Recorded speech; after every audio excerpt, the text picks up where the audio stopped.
Good morning, good afternoon, good evening, depending on where you are today. Welcome to Kenny Bar's World Outreach.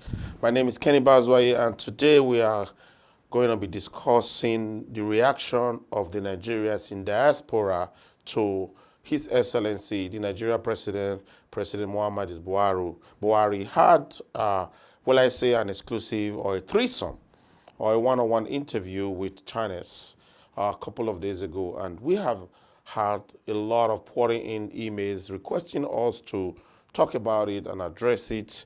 And yes, here we are today. Joining us today to discuss it is one of our brother, a community leader, a trailblazer, an ambassador, a cultural ambassador. He happens to also be a GBK and political analyst, Mr. Ibrahim Ola Aruna. How are you doing today? And welcome to Kenny Bar's World Outreach. I'm pretty good, Kenny. Thanks for having me here. Thank you very much, sir. I know I have introduced you a little bit. Can you throw more light? Can you tell us a little bit more about yourself? Yeah, I'm going to talk more about myself in terms of, just like you have said, I'm an agile project management expert. I work with leaders and organizations to help them come up with the strategic initiatives and how to be able to build and create values for the organizations, as well as actually giving those values to the customer as well in a very faster way. And I also work on the different initiatives, non-profit organization. I sit on different boards. And also I'm a community organizer, so I help to organize talks in terms of the agile project management, and a great mentor. I mentor a lot of people and be able to get a better opportunity here in North America, Canada, and USA. And also I'm as a big promoter of having a better Nigeria. And that's why I work with different people to work on different initiatives that we can see that can help to uplift Nigeria. This is me in a nutshell. Thank you very much. Thank you very much. You're also a member of the board of director of Nigeria Canadian Association. I thought I should put that in because I'm also one of the executive, and I don't want to be fired by my president. So yes, shout out to Nigeria Canadian Association, doing great things in Greater Toronto area. Today we're going to be talking about this interview.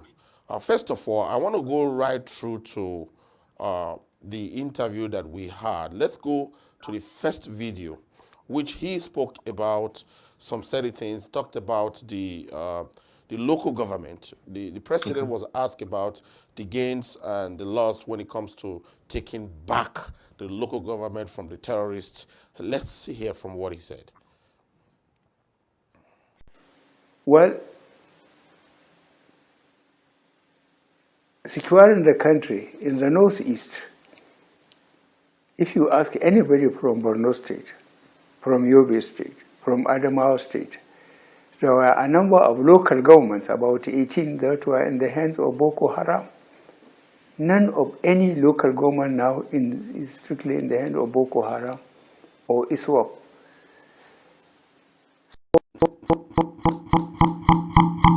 I'm interested in this. This is what will you say to this as a political analyst? The first question he was asked was about the gain and the loss of the territory when it comes to the Boko Haram and the insecurity ravaging in Nigeria. First of all, let's keep in mind that insecurity is something that we are not proud of. Talk less of pride of taking a gain from the territory. So, what do you think? What's your response? What's your reaction to that?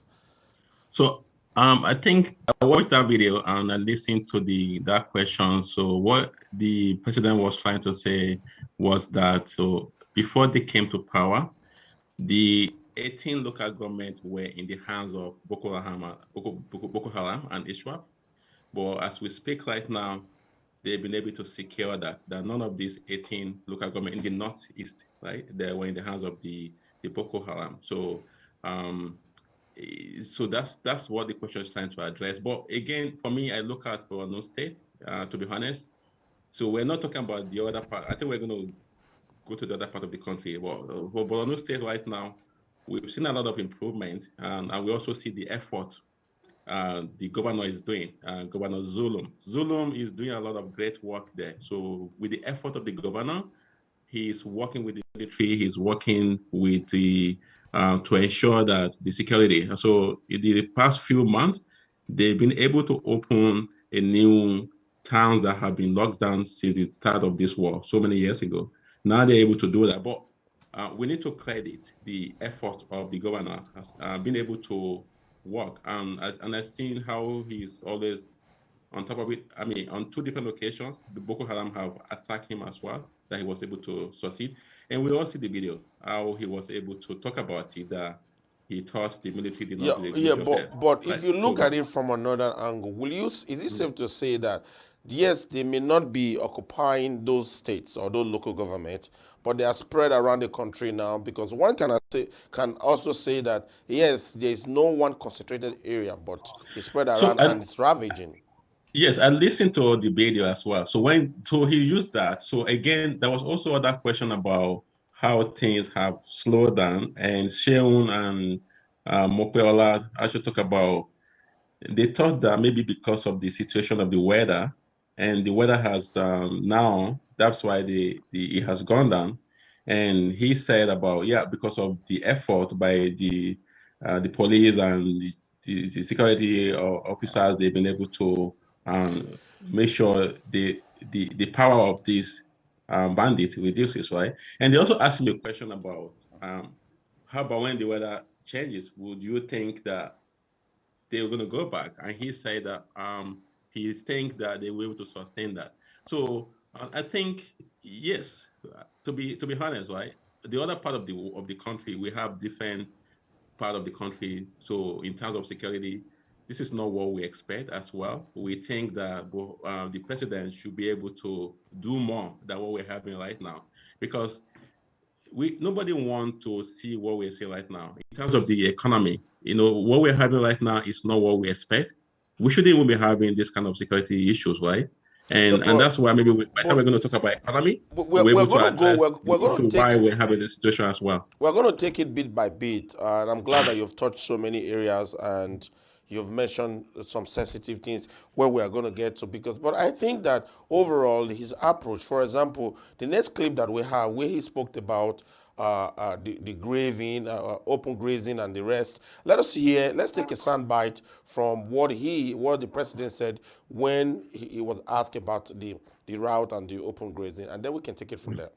I would like us to analyze this bit by bit, slowly, so that our people can have their in-depth and react to exactly what we are seeing and so on. I have my own view, and I'm glad that you are here to, weigh in as the expert. It is true. I mean, because the farmers' herders crisis was one that was a big challenge a few years back and maybe a few months back as well. It's come down somewhat, but some people are attributing it to the seasons. They think it's about the weather. And that now that we're entering the peak of the dry season, perhaps we could see a resurgence again. Would you say that we have dealt with that problem once and for all, or do you fear that it could rear its head again? Yes.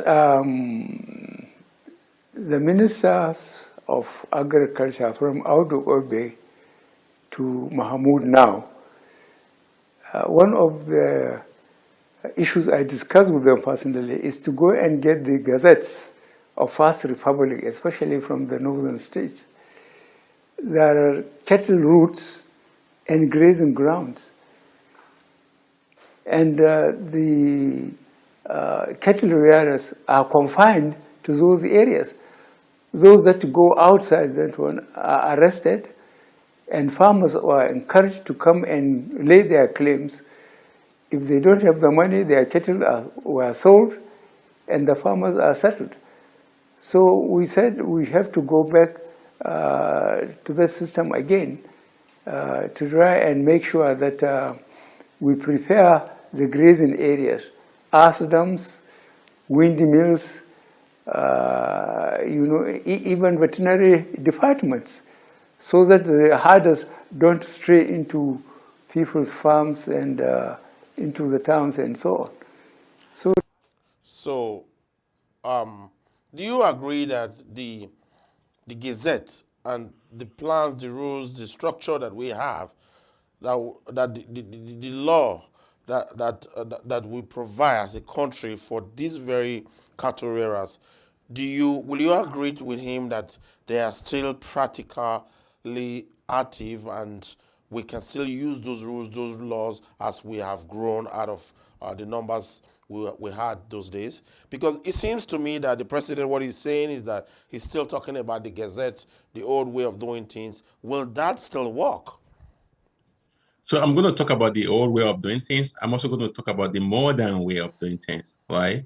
But what the president is trying to talk about is that, so in his own sense, he thinks that the Gazette of the First Republic that specified the areas that these cattle riders must go through, they need to go through those areas. And in those days, if they go outside those routes, they can confiscate they can confiscate their cattle and actually sell them or something.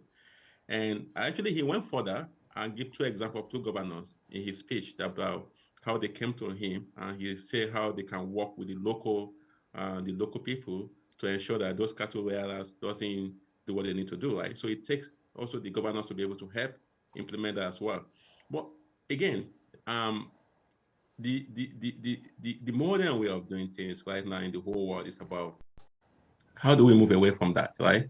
Let's take Canada for instance. So we have where the cattle don't move around, right? They have a confined area where they stay, right?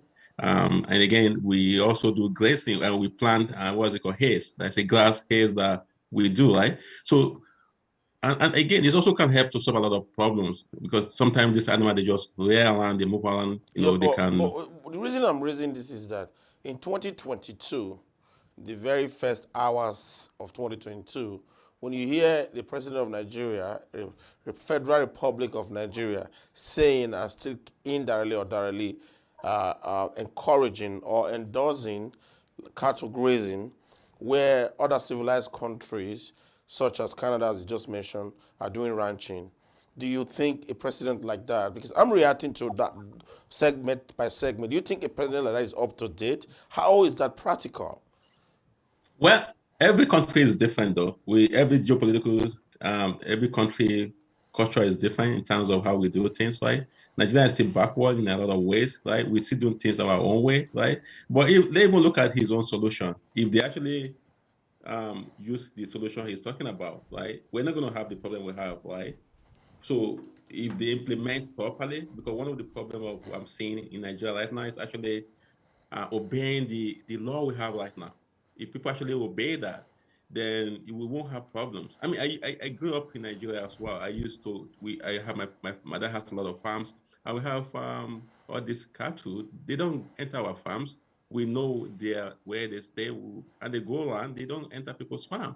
So what changed? What has changed, right? So politics aside, right? But again, we also need to look at it takes a lot of people to work together. President cannot sit down in Abuja and implement the laws, right?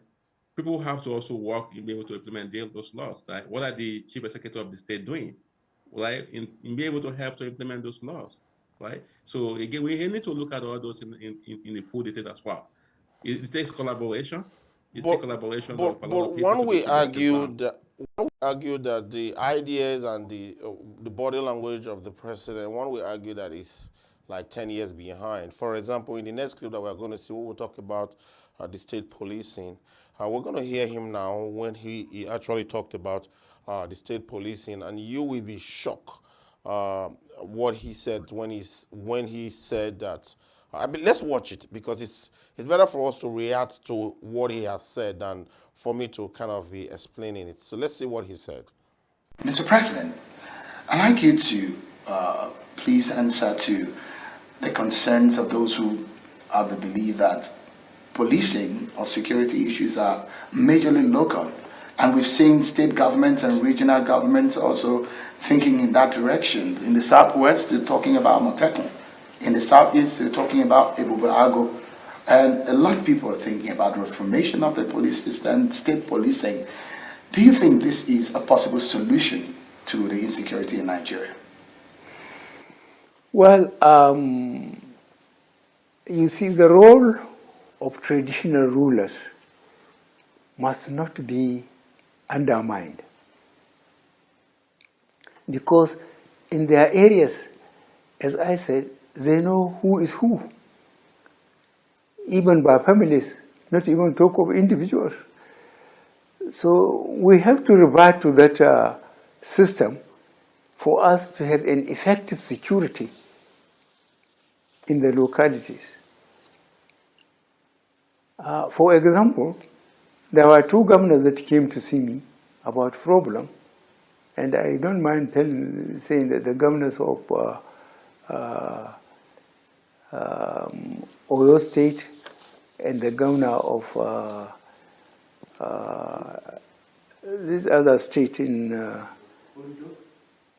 Ondo, not Ondo, Oyo State and one other state. I said, because the herders were in their forests, but the animals were going into the neighboring farms and eating the crop. I said, as far as I know, the farmers and the herders have been coexisting in Nigeria. Let them go and ask the local leadership what has gone wrong, why the break in communication between the local leadership and the herders that come on seasonal. Welcome back. I don't know, I'm speechless. I'm going to let you start from there because I'm speechless, because we all know that let's say the community leaders, the kings, the queens, they don't have power to enforce. They can only provide a degree and a level of intelligence.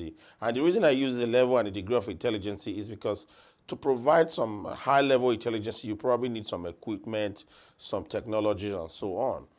How can the president now say we should go and rely on them? Yes, in my opinion, those leaders, community leaders, the king, the queens, and so on, they have a one-on-one relationship with everybody in their local community. But that doesn't mean that they have the power to enforce, arrest, and otherwise. So I think that response, to me, it's bogus. I don't know what your feelings to that.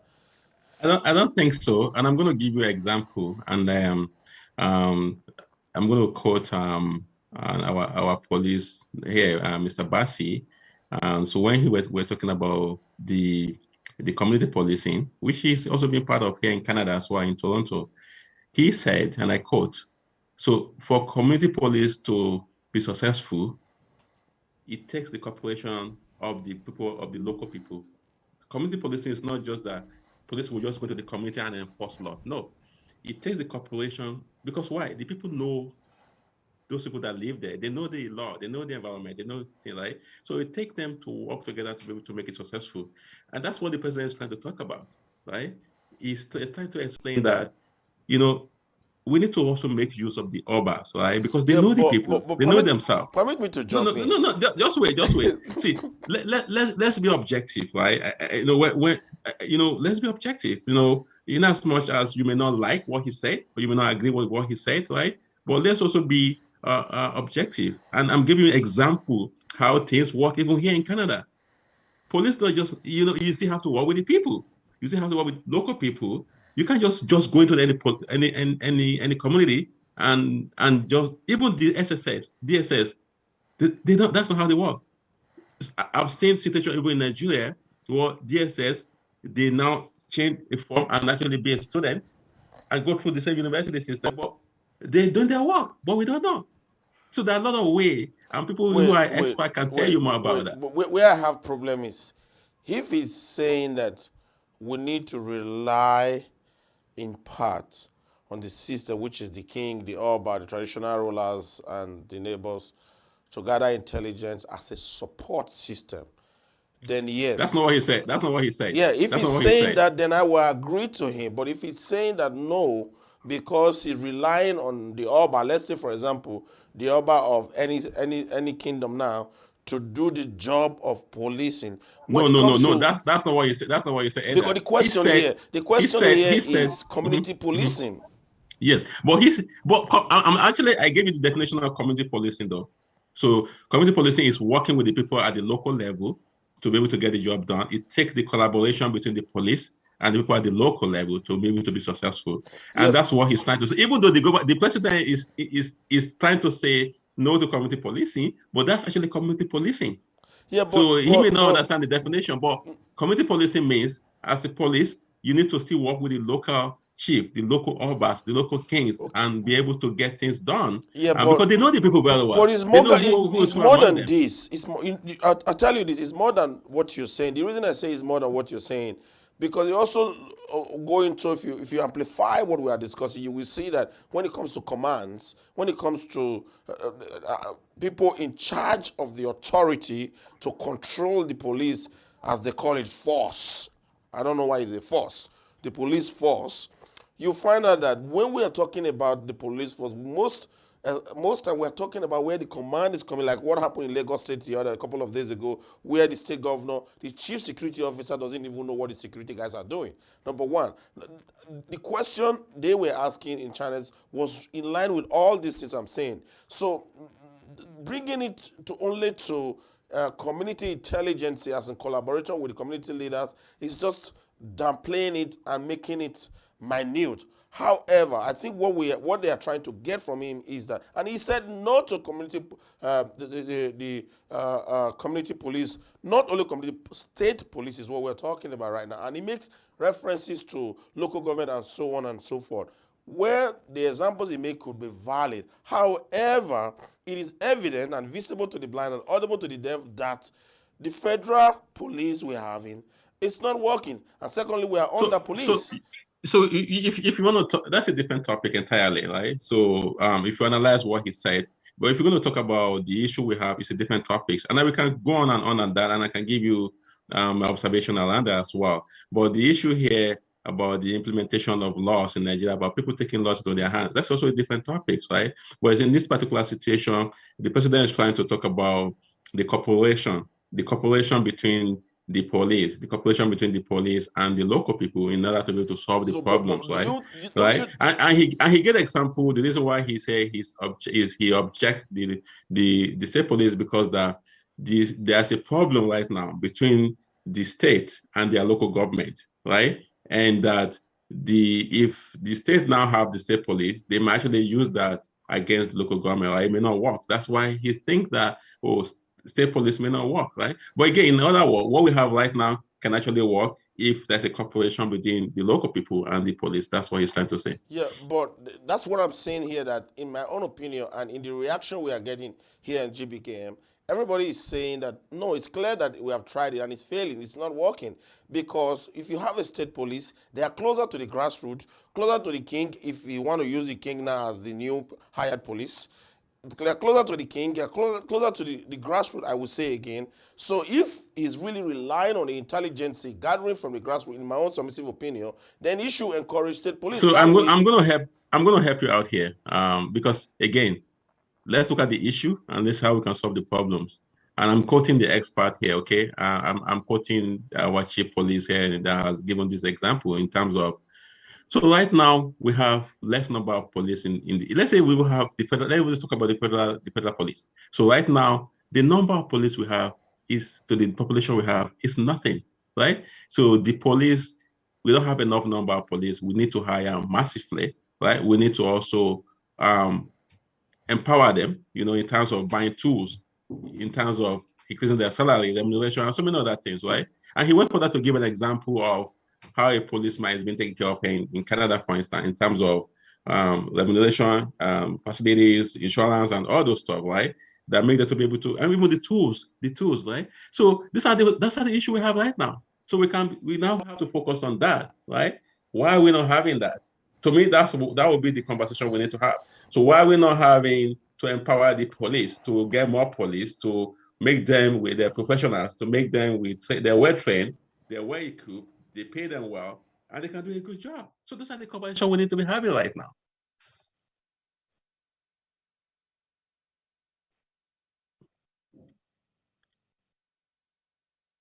The sound, I can't hear the sound. I can't hear the sound.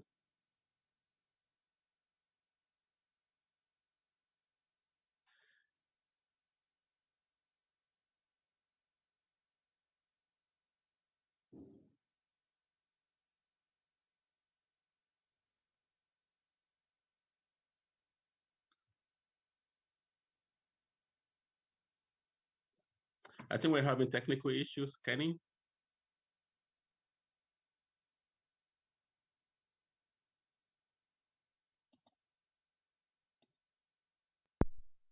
Can you hear me now? Yes, I can hear you now. Okay, I think we are having some technical glitches. We're Okay. gonna have our guys. So I think we're back right now. Yes, Okay. we're gonna have our guys to work on it quickly. I think it should be back now. If you can hear Okay. me, I can hear you clearly though. Okay. But did you hear my explanation though? Yeah, I didn't hear that part. Come again. So I was talking to analyze that. Okay. So what I think the conversation that we're going to be talking about is about the issue right now. What are the issues? So the issues are around the capacity, the issues around the tools, right? The police we have right now, they don't have enough tools. We don't even have enough police. We have few police. How many police to over 250 million people we have, right? How many police do we have, right? And I'm referring to what the expert says, in terms of, and I was quoting our chief of police, Basi, that was saying about how we need to equip them, how we need to pay them well, how we need to be able to give them the right tools, insurance, everything they need to be able to get the job done. And those are the conversations we need to be having right now. Those are the issues that we need to face right now. Why are we not empowering them? Why are we not getting the number, right?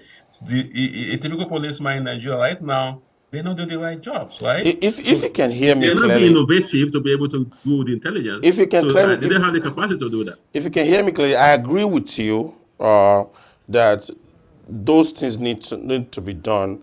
But I want to say that the question, what the Chinese guys were trying to figure out from His Excellency was, when it comes to state policing, you know that there have been a lot of discussion for people wanting to have state policing.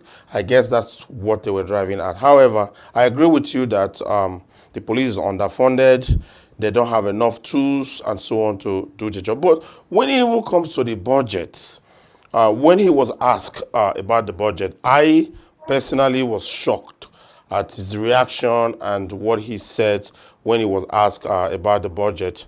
So I want us to take a look, quickly see the video here, what he said when he was asked about the budget. Do you fear that the budget might not be able to achieve its purpose? No, not at all. My confidence that we can successfully implement the budget was because in both houses our party is leading. It's APC party. And the leadership, look at the Senate President. He was in the House of Representatives, I think, 2 terms or 3 terms. Before he went to the Senate, he read for PhD. Look at Femi Fajamila. I was watching on the television when he was an ordinary member. He was always on his feet, fighting for the party and the system we believed in. So really, I consider myself lucky. My party, under competent leadership, are both leading in the Senate and the House of Representatives. That's why you don't hear much. So I didn't get the beginning of the question, and because I listened to the video as well. I think what he's trying to say, if I get it right, is about. I think the question was about, is he happy that they passed the budget early? Wasn't it? Was it that question? Yes, he's saying that the question was about the budget and if he has confidence in the budget and so on. If he thinks the budget, what he amended, what he changed in the budget will cause any conflict between the two arms of legislative. But and what did he change? I think he removed some stuff. Yes, right? He removed some stuff and added some stuff. But my question here was... So my take about that is, I heard he removed some of the stuff the legislature put in there and replaced it with project. Wasn't it? Yeah, but that's not my concern here. My concern so what's your concern? My concern here is him turning into a political campaign. No. In my own opinion, the question was turned into a political campaign because it started talking about... I totally disagree. What he's trying to say is this, that so he expect them to do the right thing because they were having the leadership of both houses from APC. They should be able to do the right thing because he used to see them fighting things, and now for them to be able to now insert into the budget is unacceptable. And that's why they remove it and replace it with a project. That's what he's trying to explain. I'll say this. I get what you're saying, but he said in his word that the two houses are his people, Yeah, and yeah, that's nothing wrong about that. he Yeah. also went on that video said that that's why you don't see me say anything because they are my people. I'm not going to go against my people. So in my own opinion, because it's a No, that's not reputation, what he meant, though. well, in my own opinion, he Yeah. repeated that as if it's not about, it's about his political party, it's about his people. No, It's not no, it's about not. us, the There's nothing non-Tory. wrong in what he said, though. But as a ruling party, even here in Canada, we have the only reason why we have problems right now, that where we have the last election that was called was because Liberal does not have majority. Everybody always enjoys to have right now in the United States, the Democrats have the majority. They're able to pass some budget without the alliances of other party. But sometimes they still have to collaborate with other party, right? So if you have majority in the house, you enjoy a lot of things. That's what he's trying to explain. And anywhere in the world, that's how it is. Well, I get it, and I'm not taking away from that. But the way it sounded for me, to me, and anybody can comment on this, I saw it as if he's campaigning already for next year's presidential election. Because given the No, history, I don't think so. the I don't body think so. language, this Yeah. man has not spoken to Nigerians for years, apart from pre-recorded, edited tape, and all of a sudden now he's here, and all he's telling us is the two house. Yeah. So every leaders have their own style, right? So now you have him. He wasn't coming. Now you saw him. He was the one that requested for this particular interview. So hey, we don't know. We don't know why. I don't know why as a person, right? But everybody has every leaders have a different style. But it's a good thing now that he is able to come on the So TV for this interview. So now the people can actually listen to him what do and you see his body say? language, right? What will you say to when it comes to the direct primary issue? When he was asked, we have the footage here. Let's not bore you with the footage. When he was asked, the president himself is a beneficiary of a direct primary, and then now he thinks that direct primary it's not the right way. However, when he was asked, like it was put to him, like you benefited from this, he swinged away and he went away and he said, "Oh, we and other parties came back together and to overturn PDP." What do you say to that? I think, for me, when I looked at that, I think the president is sulking and and sucking and breathing at the same time. That's what I think. Oh I my think His Excellency God. was sucking and Again, breathing at the same again, time. again. I listened to that again, and they were talking about dialect, and there were three ones: dialect, indirect, and consensus. He said he doesn't. He prefers the combination. He prefers the other two. He prefers indirect and consensus, right?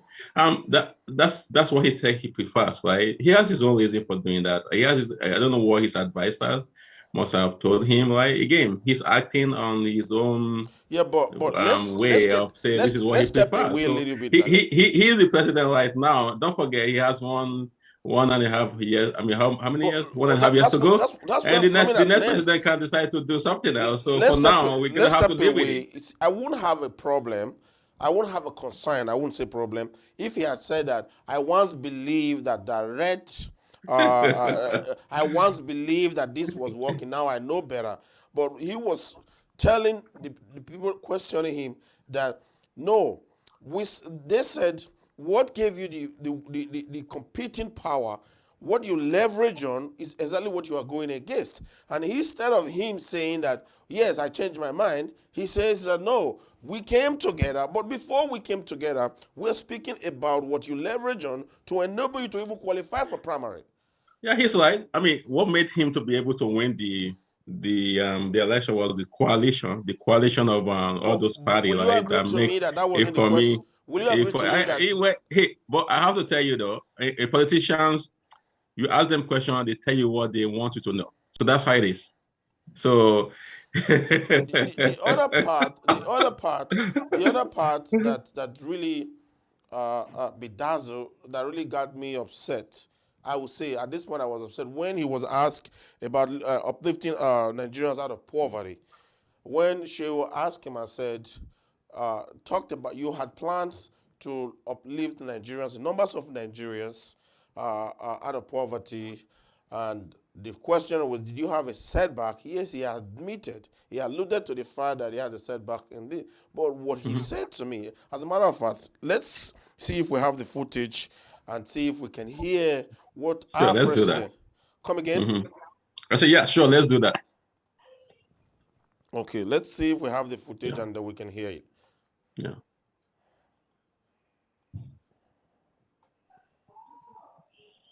You asked, we're still staying on the economy just for a few minutes. You announced an economic protection plan that of lifting 100 million Nigerians out of poverty in 10 years. Mr. President, where are we on that? How many people have been lifted out of poverty so far? I can't tell you offhand, but I am telling you that we are acutely aware that Nigerian population 35 years and below are the majority. And they don't care how government is going to make it, let them get job for them. But I've just told you that land, only 2.5% of the arable land is being cultivated. So we are going to turn our attention for the time remaining for us to agriculture, but clearing land, machinery, and so on. Probably, unfortunately, there is political problem. In the south, there is problem of land ownership. Very serious one. It's based on families and the ruling classes and so on. But luckily, mostly in the north, that all land belongs to government, so government can take areas and so on. So I think for the time remaining for us, for the 17 months, we'll turn a lot to agriculture. Did you hear that? We turn to agriculture. My question now is, this is where I think we have 18th century president, in my opinion. I think our president is very old for what is happening right now, because agriculture alone is needed, but agriculture alone is not the solution. The government does not solely don't create jobs, they create an enabling environment. And by enabling environment, we're not talking about agriculture alone. So when the Nigerian president is saying that, let's go back to, as a matter of fact, the next question that was asked was about, are you aware that Nigerians are suffering? He said yes. And he said, let's go back to agriculture. Are you saying, in your own opinion, that agriculture, even though we know that is a major part of it, that's what is going to bring us out of poverty, bounce back our economy? Yes, in certain ways, I would say 100% in certain ways, and I will tell you why. So right now, foods are expensive. People can't actually afford to buy. A lot of food, the prices have gone up to the roof. And the only way for us is to make sure we invest heavily in agriculture.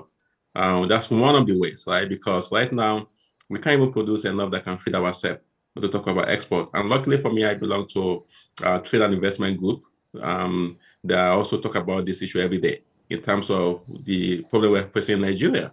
And I actually I was opportunity to lead an organization where I was working with somebody in Nigeria, and one of our members needs fertilizer. And for this particular state, we found out that the whole 1 year, the state did not buy a single fertilizer. So the farmers did not have access to fertilizer, right? So there are a lot of issues there, and we need to understand those issues. So the government needs to do their part in creating an enabling environment. And part of that enabling environment is, let's take agriculture, for instance, is providing the tools, farm machineries, loans, incentives to aid people to be able to now invest heavily in agriculture. And somebody was sharing with me a couple of days ago about how a lot of companies are coming in from different parts of the world to actually do farming that Nigeria cannot even do, right? And I think the president, I'm not sure if you're going to talk about that. He also talked about infrastructure in terms of road and rail and also electricity as well, that be able to stabilize that, to give people the power to be able to do that. Yes, the government is not doing enough, right? And then we encourage them to do more, because in order to be able to solve the problem we have right in Nigeria, we need to be able to think big. We need to think out of the picture. We need to be innovative. We need to be able to look at the modern way of doing things and use that to be able to cut down corruption drastically. Because by the time you invest if you're able to invest all those dollars, all those naira in projects, it can help to uplift people, right? The Nigeria is big, and what we have right now, when it's solid situation, it cannot lift people out of poverty. We're going to have to do more in multiple folds. And again, everybody has to come in, private sectors, to be able to help to invest heavily and able to help to solve this But problem. that's my point. My point here is I was hoping that our president will be able to explain and say, you know what, this is our initiative to encourage private sector to come in. This is our initiative to encourage individuals. This is what we have done so far to encourage individuals. This is what we have done so far to encourage private sector. This is what we have done when it comes to improving mechanized farming and so on and so forth. But when you are telling us, that sounds like an ancestor's precedent that is, I don't know the right word to put it. When you are telling us that farm, let's go back to the land, let's go back to the farm, go back to the farm. When you know that I can't even go to the farm because of herdsmen. We have videos and footage of different local government, different states sending in here. We can even share, if the time permits, where people have invested $4 million, $5 million, 4 million naira, 5 million naira, and more in farmland, and this cow will come and eat everything to the stem. Now, you are telling us to go back to the farmland. These things is a domino effect. So I don't believe that, I do believe, that yes, farming is one of the solutions. I just believe that the way he put it across as a precedent is it's sounding very much like ancestor. So I hear you and I get you, right? You have a president who's doing things the best way he thinks he's doing it, right? But again, what can you do? Like, are we going to kill ourselves for it? No. So we're going to have to think out of the box to see how everybody can come in as well, to put in their weight, right? And I actually know a lot of people that are doing that as well right now, in terms to be able to go in to the country to help in terms of doing private sector's initiative to invest heavily to help uplift the country as well. So it's going to be a win-win. It's going to be a collaboration. Government alone cannot do that. So we're going to have to work with the government to help to make sure that enabling environment is created as well. I want you to hear this. This is what the president, our president, your president said when he was asked about the economy he meant and the economy we have right now. As much as I wanted us to move on from the economy, and when I was asking the question about the Chinese loans, when we wonder where the nation was when you took over office in 2015, our debt stock at the time was about 12 trillion. Now it is about 32 trillion. Inflation rate was about 9%. It is now sitting about over 15%. Unemployment rate was about 8.19%. It is now 33.28%. Exchange rate was about 197 naira to a dollar. It's way over 400 naira to a dollar. So people will look back, economically speaking, and say, look, before you took over office, some of these indicators were fair, and now the figures are not friendly at all. Well, I'm not sure how correct the calculations are, but all I know is that we have to allow people to get access to the farms. As I said, we just have to go back to the land. As much I hope you hear what he said. I am not sure. You didn't allow him to finish now. Wait. I am not sure. I'm not sure. You just cut him off. We need to be fair to let the people also understand how did he finish asking the question, right? Well, yeah, let's hear your question. Yeah. No, but because of time constraint, we can only air piece and piece of it. And now the decision of the producer of piece that we want to hear may be different from yours, but we can't air everything because of time constraint. However, what it was that we are asking him that what you meant is not what we have now, Ogasa. For example, the exchange rate and so on and so forth. My Oga said that we should go back to the farm. Like, to me, I was perplexed and puzzled because there are things we can explain why you expect he has some explanation to say this is why we are where we are now, because it's a fact that those numbers are real, as Shehu mentioned. However, you expect him, because if it's his job on a daily basis, he knows the inside and out, you will expect him to say, this is why, instead of him telling you that, you know what, go back to the farm. No, I think it was just one of the points he made, though. Not just going back to the farm. He also talked about that situation in terms of spending in infrastructure, how much we're making oil then and how much we're making right now, right? But when you look at the global economy right now, we're being hit by a lot of issues. The COVID-19, the supply chain issues. If you want to buy a car right now, a brand new car in Canada right now, it takes between 2 to 3 months to get that delivery of a car, right? A good example. Hyundai, if you Palisade, it takes in Canada and North America right now, it takes an average of ordering of nine to how much, between 8,000 to 9,000 per month.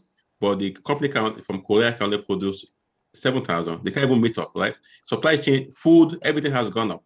So again, I'm going to also talk about why do we have inflation, right? People need to know that. So I know the country needs to do more in terms of heavy spending. In this COVID-19 period, we know what the developed world did. They push in a lot of money into the economy, right? I didn't see Nigeria doing that. And that's what the government should have done. They should have pushed a lot of money into the economy to provide a cushion into the economy.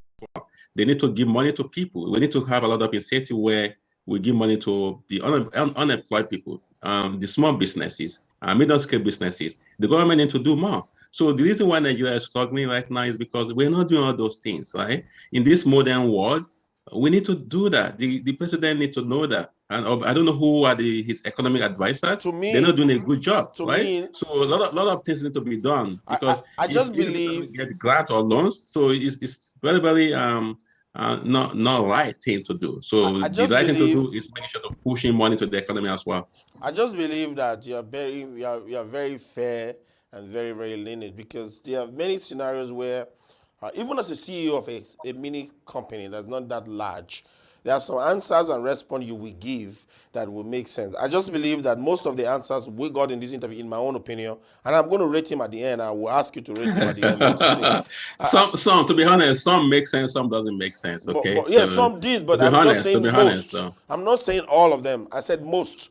In my opinion, most of them. For example, when he was asked about Nnamdi Kanu, we have the video here. We're not even going to bother you with the video. He said that, he's going to let the law, the judiciary. But since when has Buhari started allowing judiciary? Is it the case of Sowore, when the court said release him? When has Buhari started following? That's number one. Number two, then the Shehu flipped the question and said, okay, is it a political thing? Then he said yes.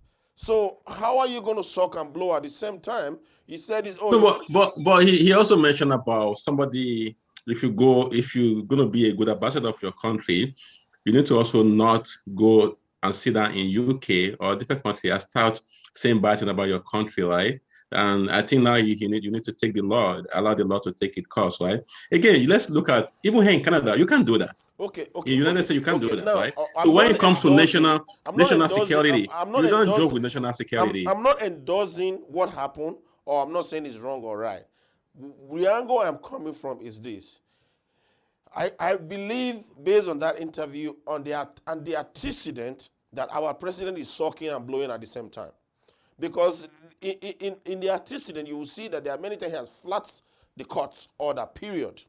And you can allude to that. We all know that it's in the public domain. That's number one. So if he's saying on the national TV, our own president is saying that now, because it's Nnamdi Kanu, I'm not for Nnamdi, I'm not against him. I'm just trying to be neutral here. Now, because it's Nnamdi Kanu, we must follow the law. And all of a sudden, he was asked, what about the Igbo leader that came to see you? Are you going to follow that path? Yes, we'll see what we can do. So why are you undecided as a leader of the country? So for me, I'm going to say something here, and it depends on how everybody analyze it, right?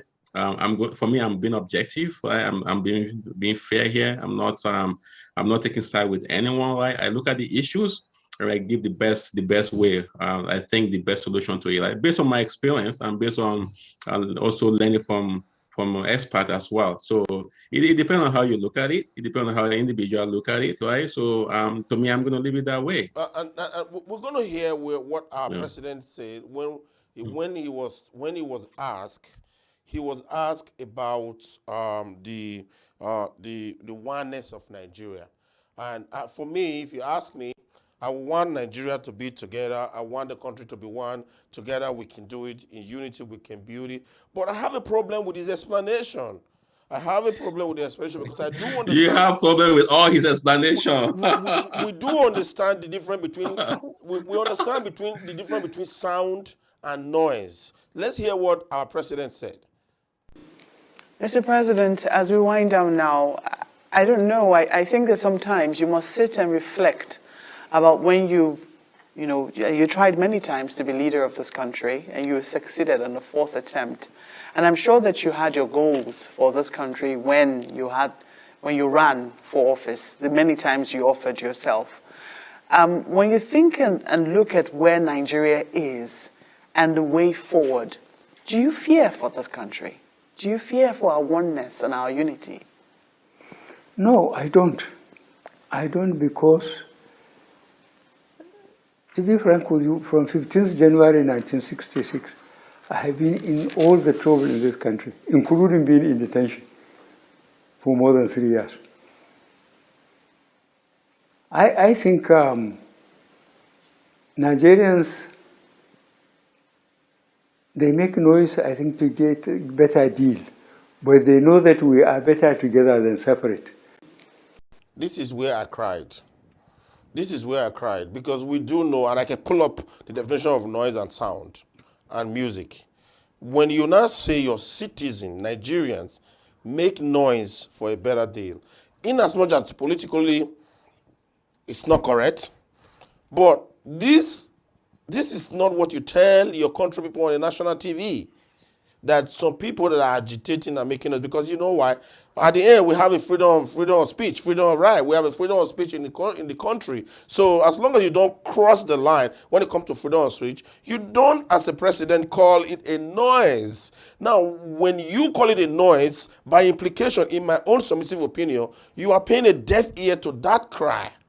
You're not even giving it a chance. So I wept when I heard that. So again, you have every right to look at it the way you want to look at it, right? But I also have to let you know what he's trying to say, and I quote, he said, everybody knows that we're better together than being separate, right? He said that, right? Yeah, and I agree with that. So I think you're just analyzing things. You just again, as a journalist, right? You know your job, right? But again, for me, I look at it.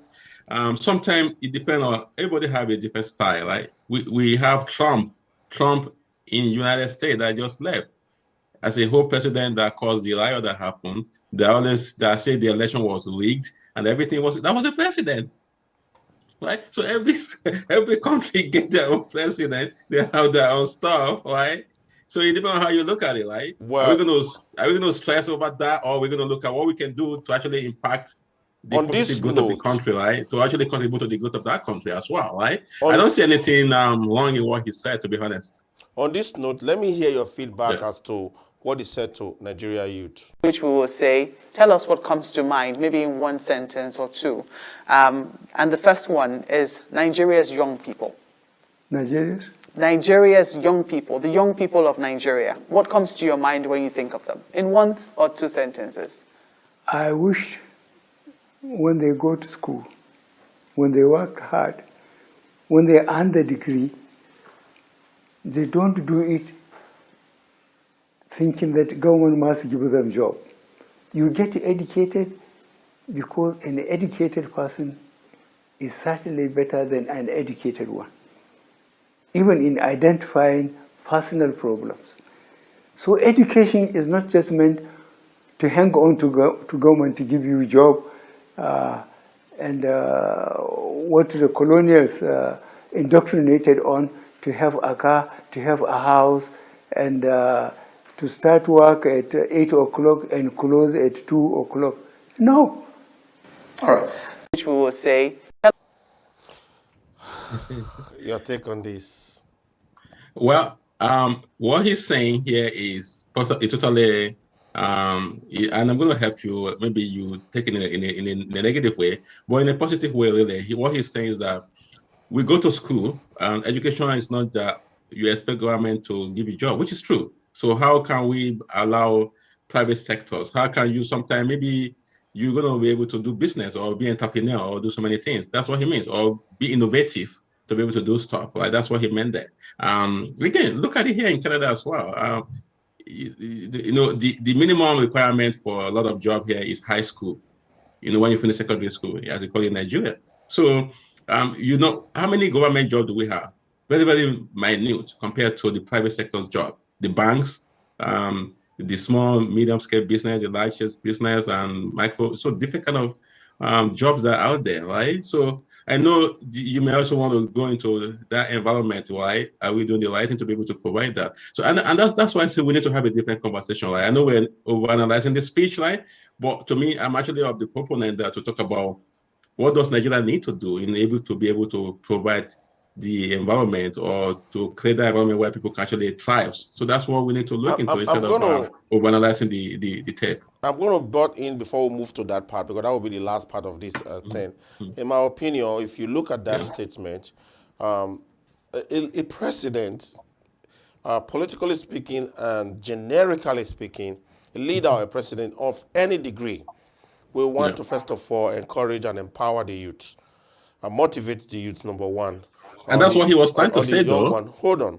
When you are not saying that, if you look at the do you expect government to give jobs to everybody? No, but why are you not focusing on the undertone? Why are you not focusing on? There's nothing wrong with the undertone here is the youth are waiting to get government job. They are not even interested in anything. They just want to go to school and get government job. Well, you are analyzing in a negative way, but I'm also taking a positive way, though. Yeah, I'm coming here, but I'm trying to also explain. I mean, it's two sides to a story, right? And this is people can also see it this way. The body language and the undertone I'm getting here is that the youths are waiting to go to school and they only sit it down for government job, number one. Number two, what is the story about the Western civilization, colonial master? What was that story about working 9 to 5? So what he's trying to say there is, in the olden days, and which is true. So in the olden days, when people finish school, and they give them cars and they give them job and everything, that's the old way of doing things. But that's what he's trying to explain, and which is true. We know all the way people graduate from UI or they give them cars, job, and everything. And he's now saying things have moved on. The new way now is that people also need to strive on their own to actually be able to be entrepreneurs, to be able to actually do things and not rely on government. That's what he's trying to say. But at the same time, you may also find a lot of you may not hear what the government needs to say. Like if I have to go further again, I think the government don't have to give everybody a job, but at the same time, we can also create an enabling environment and allow industry to come in, also have initiative that can also help to support folks as well that don't have job as well. So, let me quickly read what somebody wrote. This is Mr. Olaluwa. He said the president spoke well. Don't think being a graduate should give you an automatic pass to the government job. That's not too bad on where Nigeria is right now. Okay, but that wasn't the question. Is when you come to Nigeria. Thank you, sir, for writing that, and I agree with you in part. I agree with you in part. In part. Thank you very much, sir. I agree with you in part. The reason is, yes, it's just a part of it, not all of them. But the truth here is that I feel that every time our president have opportunity to bash the youth, he bashed the youth. and it throws shade on the youth, in my opinion. We have very intelligent youth. We have vibrant youth. I will be saying that we have vibrant youth. We are beautiful youth. We are powerful. However, I think these are the things we need to do when it comes to the youth. I'm not going to say that the youth, they cannot just go to school and expect. There are youths that are creating things, innovating. They're doing things in Nigeria there. So in my own opinion, before we even talk about way forward when it comes to Nigeria, because I would like us to talk about that, because at the end, we are here to discuss how we're going to grow the community, grow the country, and so on. I will give because of we discussed this before we came on air, and I rely on your expertise a lot. I will give the president, if I want to give him a score between 1 and 10, I'll give him a 1. You know, off air, I told you what I gave him off air, but I can't say it now. That's not fair. Off air, I told you what I gave him, but I can't say it now. What score? What will you score it? How will you grade it? You're a bad professor, Kenny. Your student will know. You're just going to fail them. For me, I think I'm going to give him 3 over 4. Thank you very much. Before we proceed to way forward, I just want to say that we love Muhammad Buhari, but you know we have to do this to dissect it and understand for people to weigh in and so on.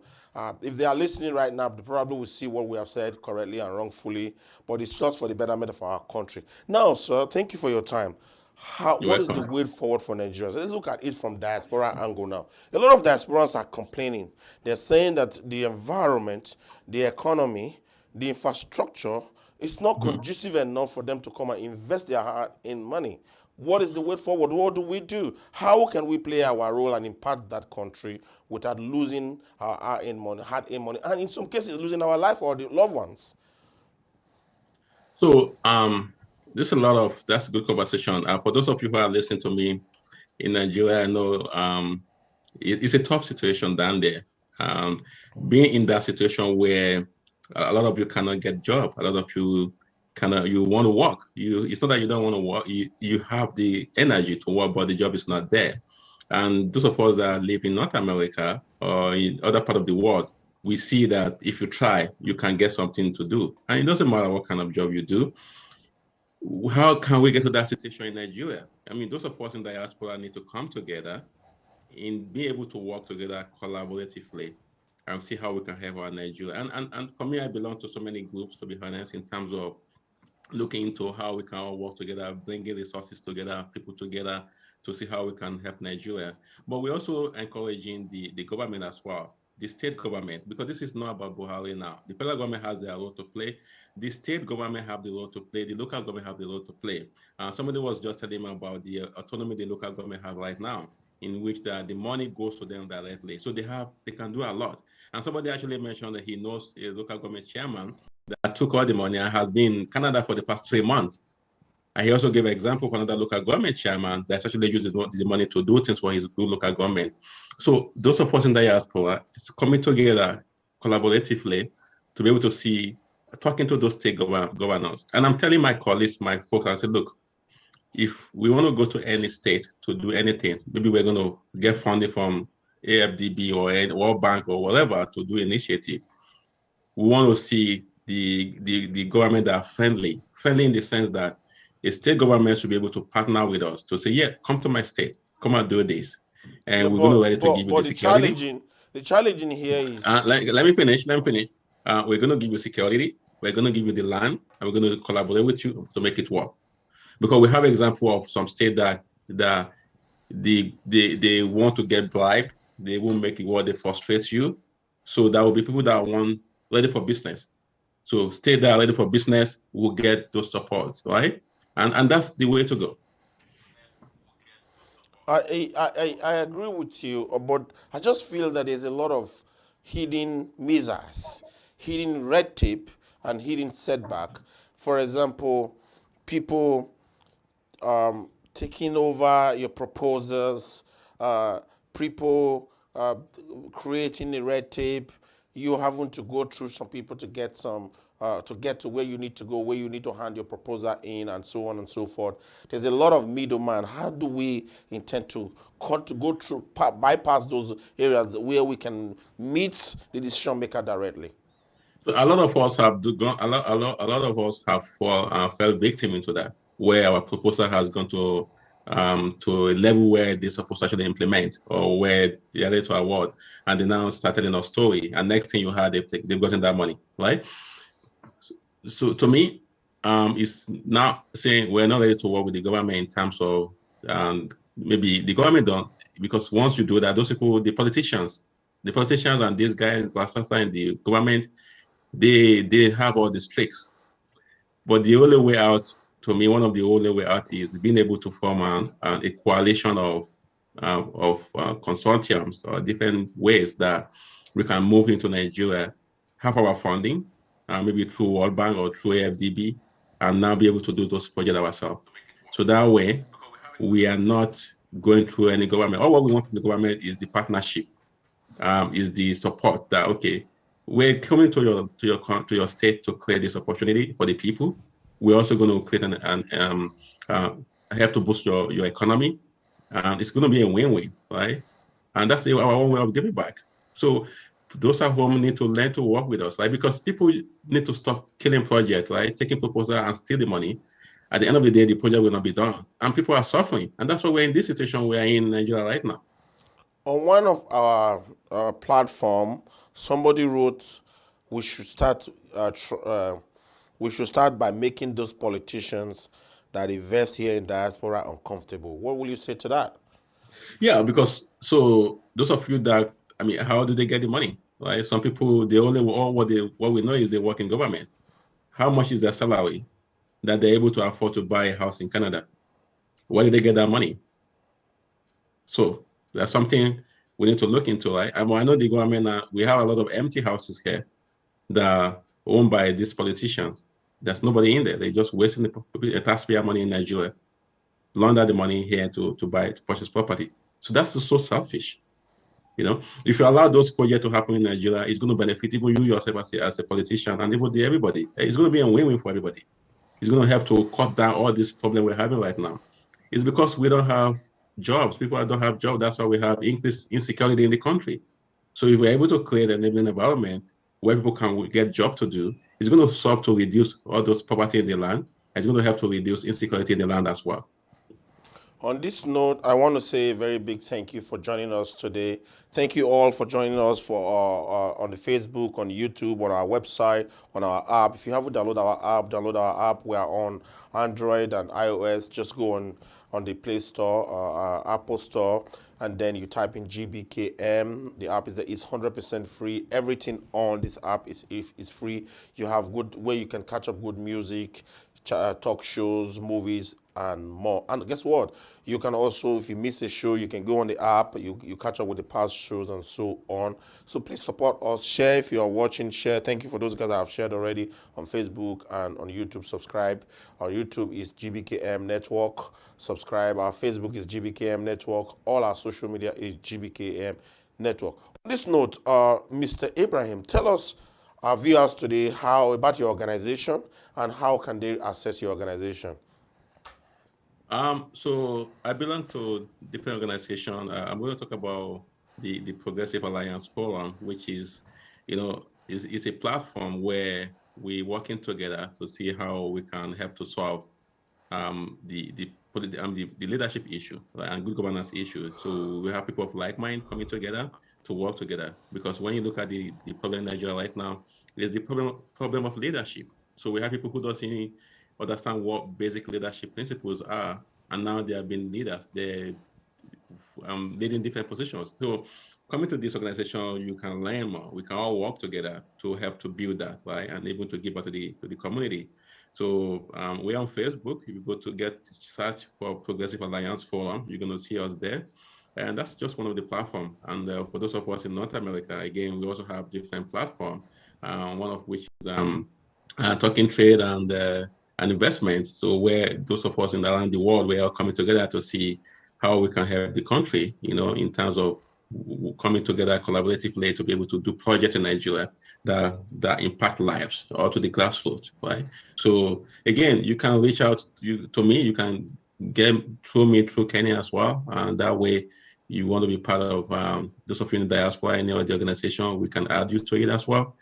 And let's keep talking. So government alone cannot do it. It's going to take all of us to come together in a big force to be able to let these people know, look, the time is now. You're going to have to let things work. You have to let things so that it can impact lives and so that people can be able to make a living and reduce poverty in the land as well.